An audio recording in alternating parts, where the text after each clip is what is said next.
లూకా రాసిన సువార్త 2వ అధ్యాయము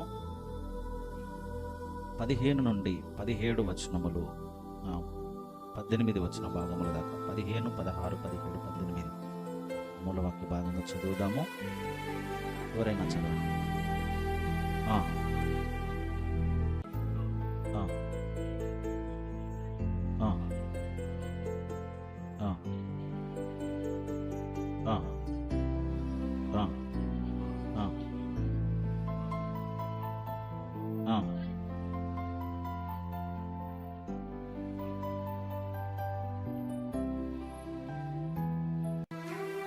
ప్రార్థన చేసుకుందాం.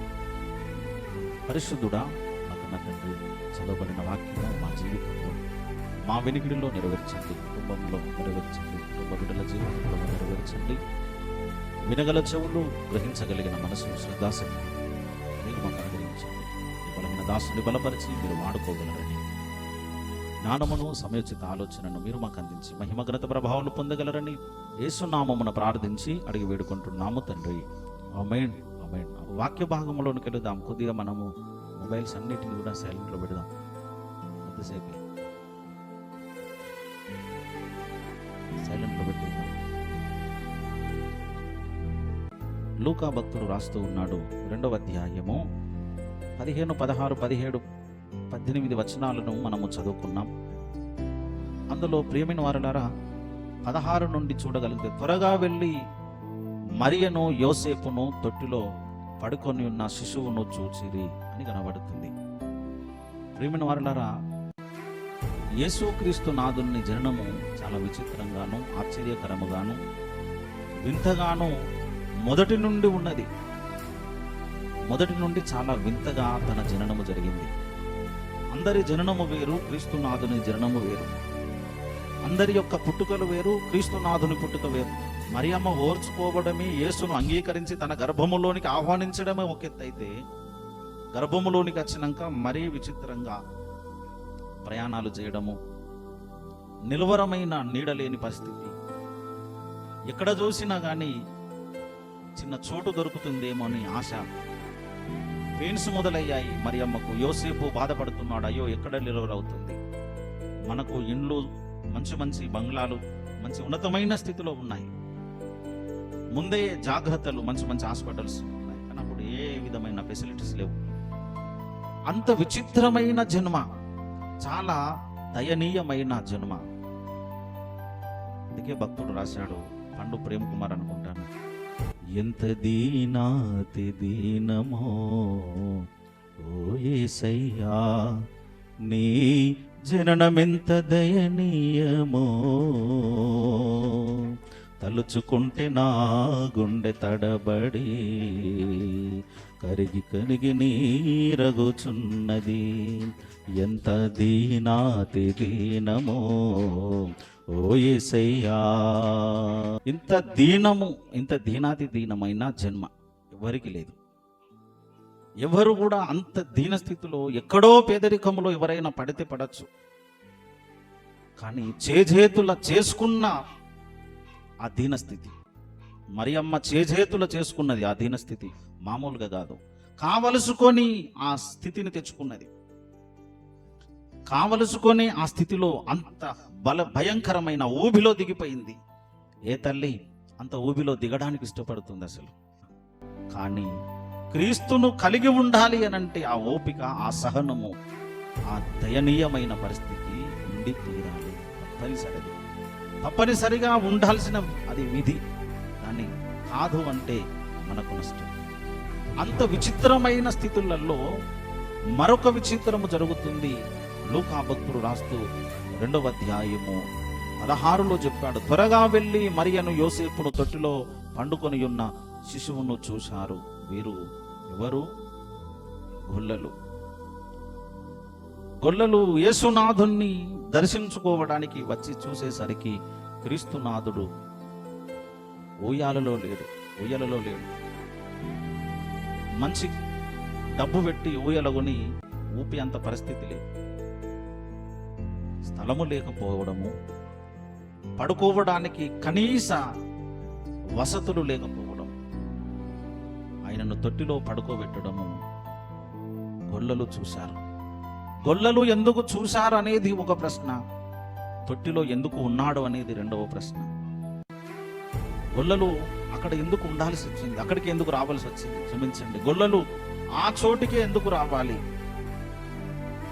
వాళ్ళు ముందు కాపరులు కాబట్టి, వారు కాపరులు కాబట్టి కాపరిత్వపు విలువలు వారికి తెలుసు. ఇక్కడ ఆహారము దొరుకుతుంది, ఇక్కడ భోజనము లభిస్తుంది, ఇక్కడ మా మందలకు మేము కడుపార ఆహారము పెట్టాలి అనే ధ్యాసతో వారు గొర్రెలను మేపే బాధ్యులు. వారు గొర్రెలను మేపుతున్నారు అంటే వాళ్ళు వాటి బాగోగులను చూడగలిగిన వారు, వాటి ఆకలిని చూడగలిగిన వారు.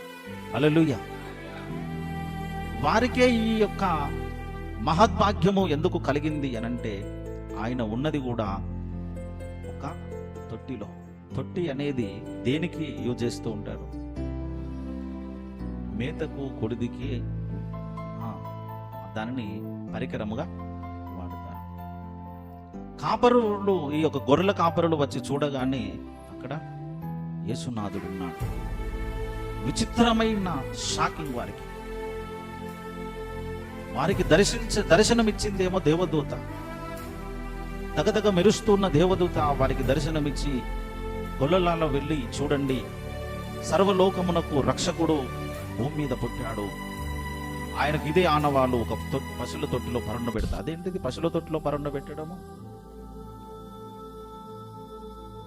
దూత చెప్పిన ఆనవాళ్ళు పట్టుకొని వచ్చేసరికి ఆ ఆనవాళ్ళు నిజమైపోయింది. ఆయన నిజముగానే తొట్టిలో ఉన్నాడు. ప్రియులారా, తొట్టిలో ఉండడానికి దేవుడు మనకు అద్భుతమైన ఒక సందేశమును భూమి మీదికి పంపిస్తూ ఉన్నాడు. తొట్టి అనేది ఆహారమునకు నిలయమై ఉన్నది. తొట్టి అనేది కడుపును నింపుకొని పోషక విలువలను సంపాదించుకొని పని జరిగించుటకు ఒక సూచనగా మనకది కనబడుతుంది. ఈ సూచన జ్ఞానులకు లేదు, గొల్లలకు మాత్రమే ఈ యొక్క సూచన, జ్ఞానులకు లేదు. జ్ఞానులు వచ్చింది ఇంటిలో శిశువును దర్శించడానికి, గొల్లలు వచ్చింది తొట్టిలో ఉన్న శిశువును దర్శించడానికి. జ్ఞానులు వచ్చింది కాస్త పెరిగిన కుమారుని చూడడానికి, గొల్లలు వచ్చిందేమో పసిబాలుని చూడడానికి. వీరిద్దరి రాకకు ఇంచుమించు 2 సంవత్సరాల తేడా ఉంది. ఇంచుమించుగా 2 సంవత్సరాల కాల నిడది ఉన్నది. ప్రియులారా, గొల్లలు వచ్చి చూడగానే తొట్టిలో వారు ఆ సర్వోన్నతుడకు దేవుడు పసికందుగా ఉన్నాడు, మంచి అందమైన వర్చెస్. తొట్టిలో ఉన్న బాలుడిని చూస్తూ ఆనందభరితులైపోయారు, అత్యానందభరితులైపోయారు.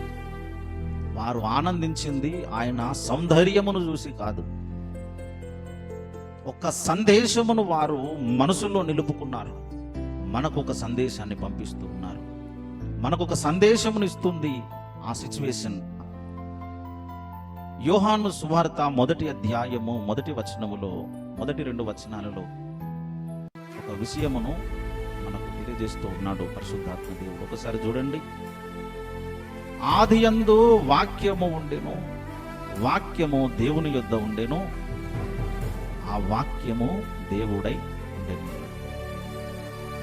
దేవుడు ఎవరు అంటే వాక్యము, వాక్యము ఎవరు అంటే దేవుడు. ఏ దేవుడు వాక్యమై ఉన్నాడో ఆ వాక్యమై ఉన్న దేవుడు నరావతారమెత్తి మరియమ్మ గర్భములో పుట్టాడు. పుట్టిన వాని పేరు ఏం పేరు? వాక్యము. హల్లెలూయా. పుట్టిన వాని పేరు వాక్యము. ఆ వాక్యము ఇప్పుడు ఎక్కడ ఉన్నది? ఎక్కడ ఉన్నది? తొట్టిలో ఉన్నది.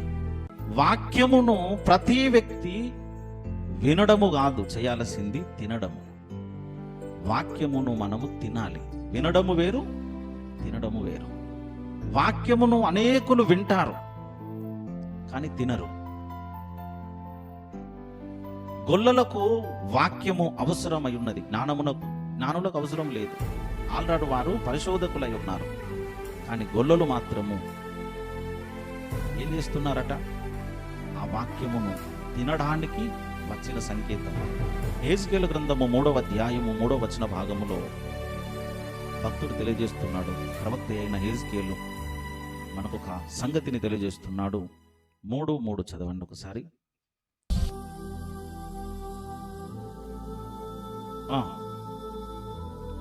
నేను ఇచ్చుచున్న ఈ గ్రంథమును దానితో నీ కడుపు నింపుకొమ్మని నాతో సెలవీయగా, నేను దాన్ని భక్షించి తిని భుజించి తిని, హల్లెలూయా, అది నా నోటికి తేనె వలె మధురము అయింది.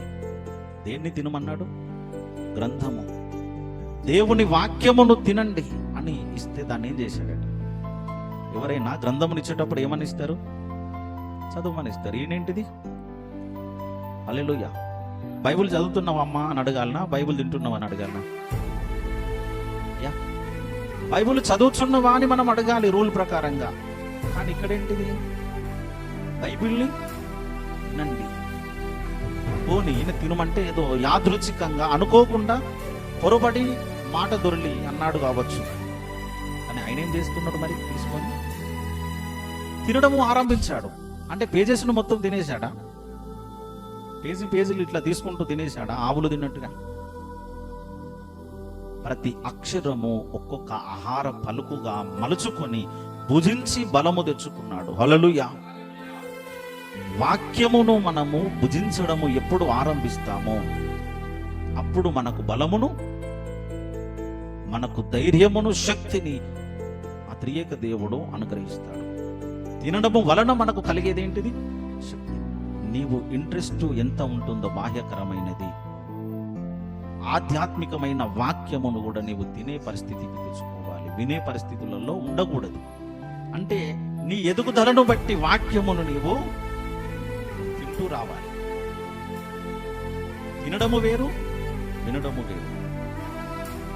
అంటే తినే దాంట్లో నీ వయసు ఎదిగిన కొలది నీవు బలమైన ఆహారమును తినుకుంటూ రావాలి.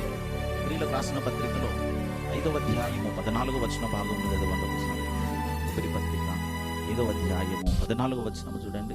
వయస్సు వచ్చిన వారు అభ్యాసము చేత మేలు కీడులను వివేచించుటకు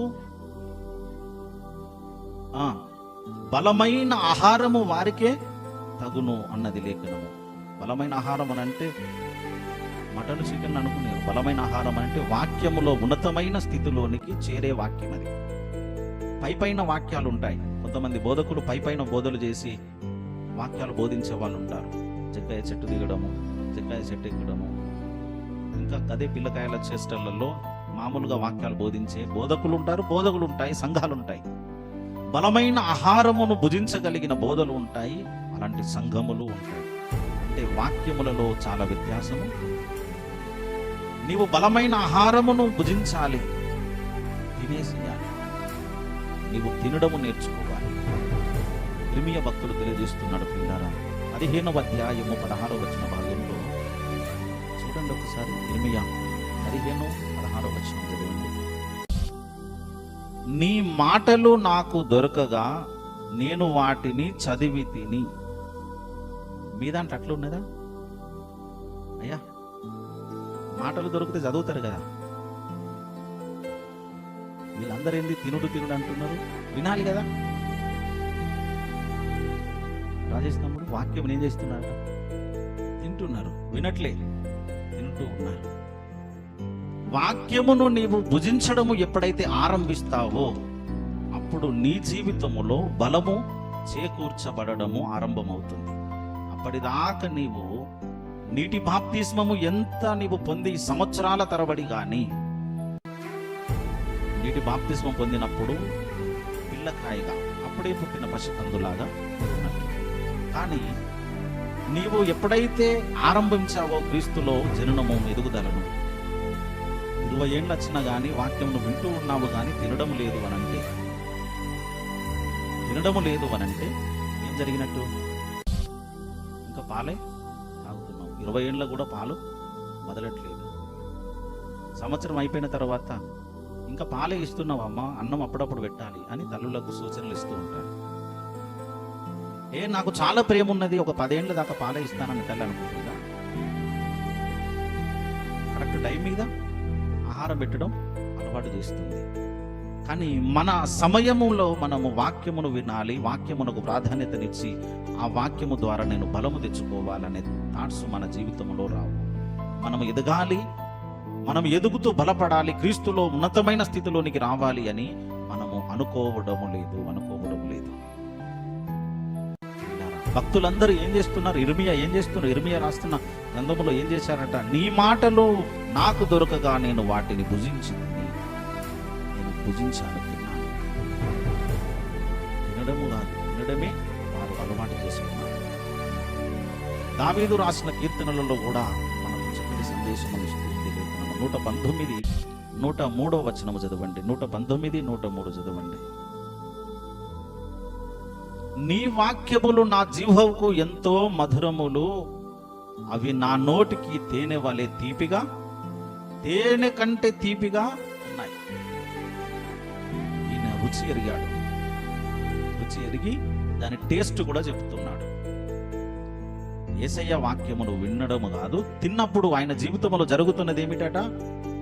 భక్తులు తినడమే కాదు, తిన్న తర్వాత దాని రుచి ఏమిటో కూడా చెబుతూ ఉన్నారు.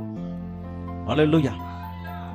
రుచి చూచి ఎరిగితిని యెహోవా ఉత్తముడనియో, రుచి చూచి ఎరిగితిని యెహోవా ఉత్తముడనియో, రాక్షకునాశ్రయించి నే ధన్యుడనైతిని, రాక్షకునాశ్రయించి నే ధన్యుడనైతిని, రుచి చూచి ఎరిగితిని యెహోవా ఉత్తముడనియో.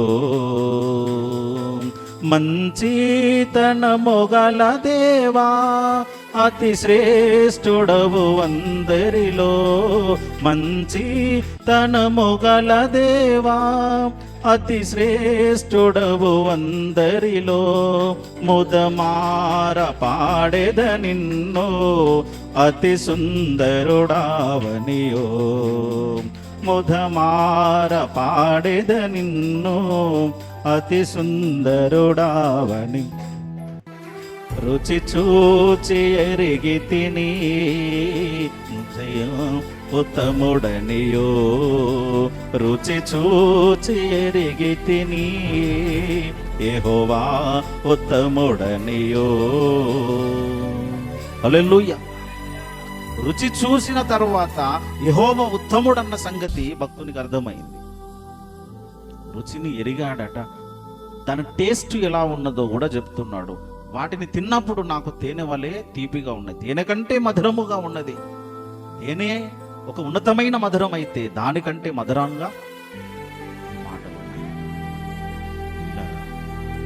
ఎక్కడ చూసినా కానీ తినడమే తప్ప వినడం అనేది లేదు. కానీ మనము వాక్యములు వింటున్నారా అని అంటే వింటున్నాం. వినుట మట్టుకు విందురు కానీ గ్రహించుకుందురు అని వాక్యము. విన్నప్పుడు గ్రహింపు ఉండదు, తిన్నప్పుడు మాత్రమే గ్రహిస్తాం. లేదయ్యా మేము తింటూ ఉన్నాము వినట్లేదు అని ఒకవేళ మీరు నాకు ఇంటి ఇవ్వచ్చు, నన్ను ప్రశ్నించవచ్చు. లేదు, అలా ఎలా మమ్మలను పొరపాటుగా అర్థం చేసుకుంటాము, మేము తింటూనే ఉన్నాము వాక్యమును, ప్రతిదినము వాక్యమును అక్షరములను చదివి తింటూ ఉన్నామని ఒకవేళ ఎవరైనా నన్ను ప్రశ్నించగలిగితే తిన్న వాళ్ళ రిజల్ట్ ఎలా ఉంటుంది? మనం చదువుకున్న మూలవాక్య భాగము రండి. తిన్న వాళ్ళ రిజల్ట్ ఎలా ఉన్నది? 16వ వచనం చదవండి, 17 చదవండి. వారు చూచి ఈ శిశువును గురించి తమతో చెప్పబడిన మాటలు ప్రచురము చేసేది. ఎక్కడ చేసినాం మనం? తింటే జరిగేది ఏమిటి అయ్యా? మనం ఒకవేళ తిన్నాం అనుకో ఆ మాటలను, వాటిని ఏం చేశారు వాళ్ళు? గొల్లలు తినేసి సపరేకి వెళ్ళిపోయారా? విన్న వాటిని కన్న వాటిని నలుగురికి తెలియపరుస్తూ ఉంటే తెలియపరచడము వలన జరిగిన మేలేంటో తెలుసా?